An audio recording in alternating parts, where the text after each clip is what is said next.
नमो भगवते तस्मै कृष्णायाद्भुतकर्मणे रूपनाम विवेदेन जगत्कीर्तियो यतः सच्चिदानन्दरूपाय विश्वोत्पत्त्यादिहेतवे तापत्रयविनाशाय श्रीकृष्णाय वयं नुमः। श्रीकृष्णाय वयं नुमः। नमामि हृदये शेषे लीलाक्षीराब्धिसायिनं लक्ष्मीसहस्रलीलाभिसेव्यमानिं कलानिधिं। श्रीमद्भागवत महापुराण अष्टमः स्कंदः प्रथमो अध्यायः। मनवंतरों का वर्णन। राजा परीक्षित ने पूछा, गुरुदेव, स्वयंभू मनु का वंश विस्तार मैंने सुन लिया। इसी वंश में उनकी कन्याओं के द्वारा मरीच आदि प्रजापतियों ने अपनी वंश परंपरा चलाई थी। अब आप हमसे दूसरे मनुओं का वर्णन कीजिए। ब्राह्मण ज्ञानी महात्मा जिस मनवंतर में महामहिम भगवान के जिन जिन अवतारों और लीलाओं का वर्णन करते हैं उन्हें आप अवश्य सुनाइए। हम बड़ी श्रद्धा से उनका श्रवण करना चाहते हैं। भगवान विश्व भावन भगवान बीते हुए मनवंतरों में जो जो लीलाएं कर चुके हैं, वर्तमान मनवंतर में जो कर रहे हैं और आगामी मनवंतरों में जो कुछ करेंगे वह सब हमें सुनाइए। श्री सुखदेव जी ने कहा, इस कल्प में स्वयंभू आदि 6 मनवंतर बीत चुके हैं। उनमें से पहले मनवंतर का मैंने वर्णन कर दिया। उसी में देवता आदि की उत्पत्ति हुई थी। स्वयंभू मनु की पुत्री आकुति से यज्ञ पुरुष के रूप में धर्म का उपदेश करने के लिए तथा देवहूति से कपिल के रूप में ज्ञान का उपदेश करने के लिए भगवान ने उनके पुत्र रूप से अवतार ग्रहण किया था। परीक्षित, भगवान कपिल का वर्णन मैं पहले ही तीसरे स्कंध में कर चुका हूँ।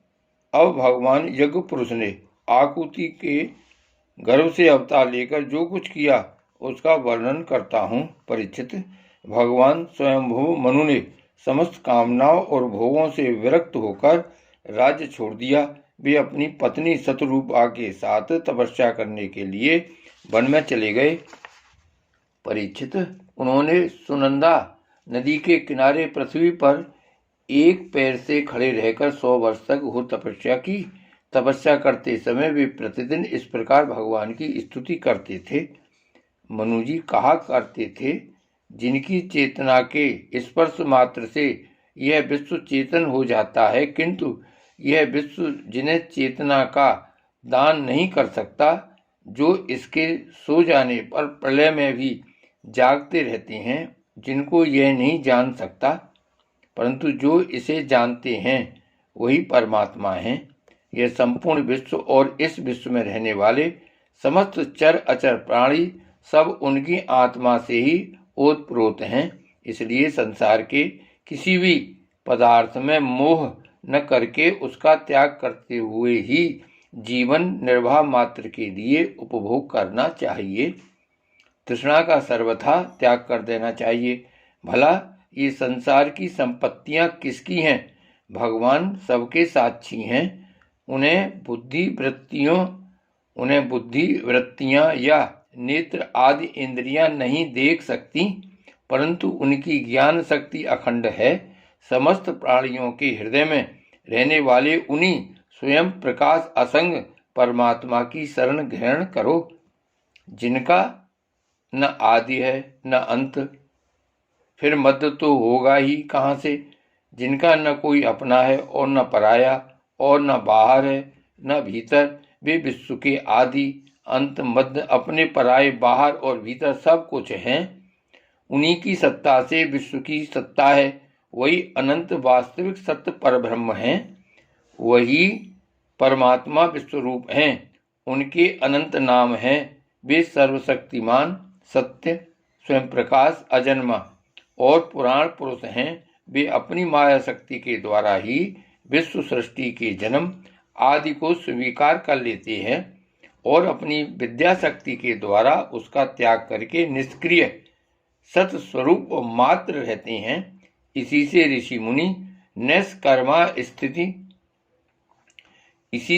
ऋषि मुनि निष्कर्म स्थिति अर्थात ब्रह्म से एकत्व प्राप्त करने के लिए पहले कर्मयोग का अनुष्ठान करते हैं। प्रायः कर्म करने वाला पुरुष ही अंत में निष्क्रिय होकर कर्मों से छुट्टी पा लेता है। यूं तो सर्वशक्तिमान भगवान भी कर्म करते हैं, परंतु वे आत्मलाभ से पूर्ण काम होने के कारण उन कर्मों में आसक्त नहीं होते। अतः उन्हीं का अनुसरण करके अनासक्त रहकर कर्म करने वाले भी कर्म बंधन से मुक्त ही रहते हैं। भगवान ज्ञान स्वरूप हैं, इसलिए उनमें अहंकार का लेश भी नहीं है। वे सर्वतः परिपूर्ण हैं, इसलिए उन्हें किसी वस्तु की कामना नहीं है।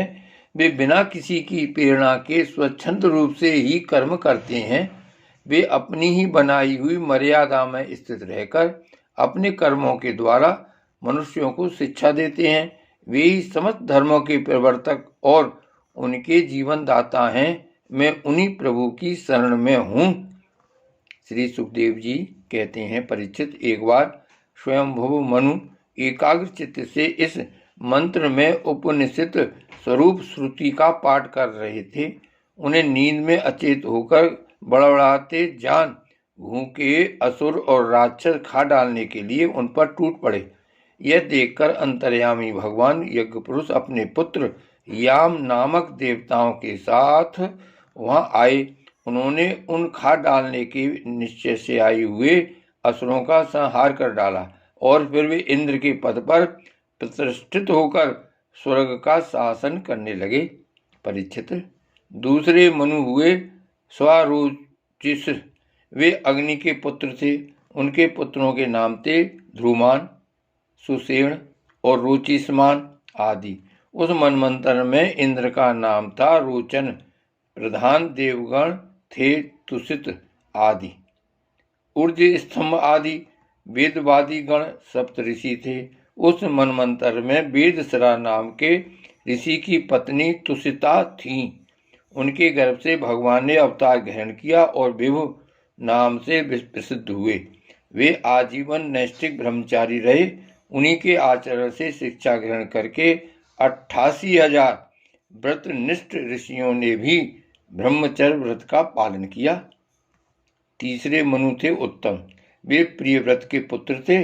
उनके पुत्रों के नाम थे पवन, संजय, यज्ञहोत्र आदि। उस मनमंत्र में वशिष्ठ जी के प्रमद और 7 पुत्र सप्तऋषि थे। सत्य, वेद, श्रुति और भद्र नामक देवताओं के प्रधान गण थे और इंद्र का नाम था सत्यजित। उस समय धर्म की पत्नी सुनृता के गर्भ से पुरुषोत्तम भगवान ने सत्यसेन के नाम से अवतार ग्रहण किया था। उनके साथ सत्यव्रत नाम के देवगण भी थे। उस समय के इंद्र सत्यजित के सखा बनकर भगवान ने असत्य पारायण, द्वैशील और दुष्ट यक्षों, राक्षसों एवं जीवद्रोही भूतगणों का संहार किया। चौथे मनु का नाम था तामस। वे तीसरे मनु उत्तम के सगे भाई थे। उनके पृथु, ख्याति, नर, केतु आदि 10 पुत्र थे। सत्तिक, हरि और वीर नामक देवताओं के प्रधान गण थे। इंद्र का नाम था त्रिशिख। उस मनमंत्र में ज्योतिधर्मा आदि सप्तऋषि थे। परीक्षित, उस तामस नाम के मनमंत्र में वे धृति के पुत्र व धृति नाम के और भी देवता हुए। उन्होंने समय के फेर से नष्ट प्राह वेदों को अपनी शक्ति से बचाया था, इसीलिए वे वैधृति कहलाए। इस मनमंत्र में हरिमेधा ऋषि की पत्नी हरिणी के गर्भ से हरि के रूप में भगवान ने अवतार ग्रहण किया। इसी अवतार में उन्होंने ग्राह से गजेंद्र की रक्षा की थी। राजा परीक्षित ने पूछा, मुनिवर, हम आपसे यह सुनना चाहते हैं कि भगवान ने गजेंद्र को गिराह के फंदे से कैसे छुड़ाया था। सब कथाओं में वही कथा परम पूर्णमय, प्रशंसनीय, मंगलकारी और शुभ है, जिसमें महात्माओं के द्वारा गान किए हुए भगवान श्री हरि के पवित्र यश का वर्णन रहता है। सूत जी कहते हैं, शौनकादिक ऋषियों, राजा परीक्षित आमरण अनशन करके कथा सुनने के लिए ही बैठे हुए थे। उन्होंने जब श्री सुखदेव जी महाराज को इस प्रकार कथा कहने के लिए प्रेरित किया, तब वे बड़े आनंदित हुए और प्रेम से परीक्षित का अभिनंदन करके मुनियों की भरी सभा में कहने लगे, श्री भागवत भगवान की जय, श्री वल्लभाधीश की जय, श्री गोवर्धननाथ की जय, श्याम स्वरूप श्री अम्बे महारानी की जय, परम दयाल गोसाई जी की जय, श्री गोकुलनाथ की जय। जय जय श्री गोकुलेश, जय जय श्री गोकुलेश।